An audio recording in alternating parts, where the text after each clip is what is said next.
امروز قراره یه روش بهتون معرفی کنم که اگه این روش رو یاد نگیرید، هزاران لغتی که بلدید و لغتی که میخواید یاد بگیرید دوباره تو اسپیکینگ قرار نیست هیچ کمک خاصی به شما بکنه. پس این ویدیو رو از دست نده. به نظرتون جمله هوشنگ درسته؟ بخوایم در حالت عادی بگیم میگیم دو که میشه انجام دادن، میستیک هم که میشه اشتباه. پس دو میستیک یعنی اشتباه کردن. در حالی که بچه اگه بخوایم بگیم اشتباه کردیم از make استفاده میکنیم. make a mistake. تا چندین سال پیش خیلیا و حتی الانم خیلیا همین فکر رو میکنن که تنها راه زبان یاد گرفتن فقط لغت حفظ کردن و گرامر خوندن و فرمول حفظ کردنه. تا اینکه پروفسور لوئیس یه نظریه مطرح کرد که نگاه خیلیا رو نسبت به یادگیری زبان تغییر داد. لوئیس معتقد بود که زبان فقط توی یه سری کلمات و قوانین سخت و خشک و گرامری که بعد یه مدت هم یادمون میره خلاصه نمیشه، بلکه بخش بزرگی از زبان از عبارات و الگوهای آماده ساخته شده. این نظریه لوئیس که به اسم لکسیکال اپروچ شناخته میشه میگه ما نباید فقط کلمات رو جداگانه یاد بگیریم، چون در مکالمه واقعی انگلیسی زبان‌ها بیشتر از ترکیب‌ها و عبارت‌های آماده استفاده میکنن. مثلا اگر فقط معنی کلمات رو بدونیم و بخوایم توی مکالمه از عبارت تصمیم گرفتن استفاده کنیم، میگیم خب گرفتن که میشه get یا حالا catch، تصمیم هم که میشه decision، پس میگیم میشه get decision یا catch decision، در حالی که تصمیم گرفتن میشه make a decision. شاید الان با خودتون بگید خب طبق نظریه لوئیس دیگه گرامر مهم نیست، ما فقط این عبارت‌های آماده رو حفظ کنیم توی مکالمه اوکی.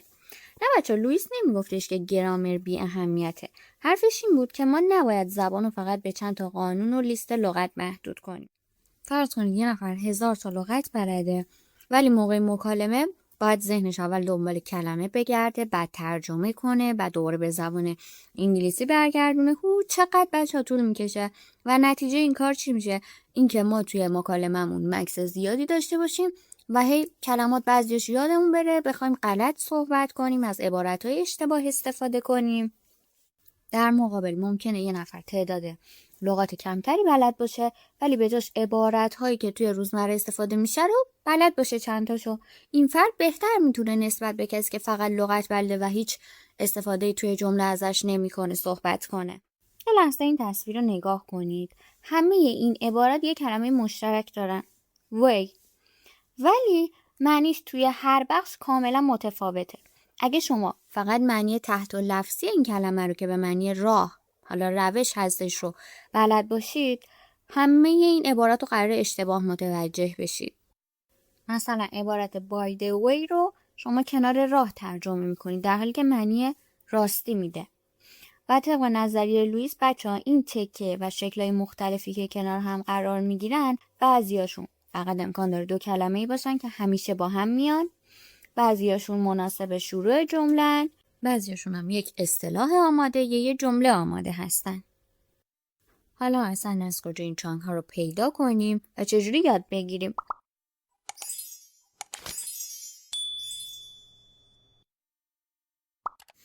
از منابع واقعی باید استفاده کنیم. یعنی چی؟ یعنی بگردیم از فیلم‌ها، پادکست‌ها، کتاب‌ها یا مکالمه‌های واقعی عبارتایی که زیاد تکرار میشه رو یادداشت کنیم و حتما باهاش جمله بسازیم. دومی کاری که میکنیم با صدای بلند تکرار میکنیم. چند بار عبارت و ریتم رو توی مکالمه به کار میبریم و تکرار میکنیم. سومی کاری که باید داشته باشیم اینه که مرور با فاصله داشته باشیم. یعنی چی؟ یعنی یه روز این عبارت رو ما یاد گرفتیم، فرداش مرور میکنیم، دوباره چند روز دیگه میایم مرورش میکنیم که توی حافظه بلند مدت ما سیو بشه. اگه بخوام چند تا کتاب برای شروع پیشنهاد بدم که از نظریه لوئیس پیروی میکنه، اولین کتابی که خیلی هم خفنه، از انتشارات خیلی خوبی هم هست، English Collocation in Use هستش که از انتشارات کمبریج هم هست. تمرکز این کتاب روی بچه کالوکیشن های. یعنی چی؟ یعنی کلماتی که توی صحبت روزمره کنار هم میاد. مثلا همون کاری که هوشنگ اشتباه انجام داد، اگه ما این عبارت رو میدونستیم به جای do mistake میگفتیم make a mistake. این کتاب بیشتر روی این کلمات کار میکنه. کتاب دومی که بخوایم معرفی کنیم English Phrasal in Use هستش که باز هم از انتشارات کمبریجه که phrasal verb ها یکی از چالش‌های همیشگی زبان آموز است. ولی این کتاب سعی می‌کنه این عبارت هایی که مثل حالا give up, find out اینا رو فقط کلمه نگه و توی جمله و کلی تمرین ازش استفاده میکنه که باعث میشه ما بهتر یاد بگیریم. اگه فایل منابعی که معرفی کردم و میخواید توی چنل تلگرام گذاشتم، لینک چنل تلگرام توی دیسکریپشن هستش. و اگر هم میخواید که این کتاب ها رو با هم مرحله به مرحله جلو بریم و تدریس کنیم، کانال رو حتما سابسکرایب کنید تا آموزش های بعدی رو از دست ندید. مرسی تا اینجا همراه ما بودید.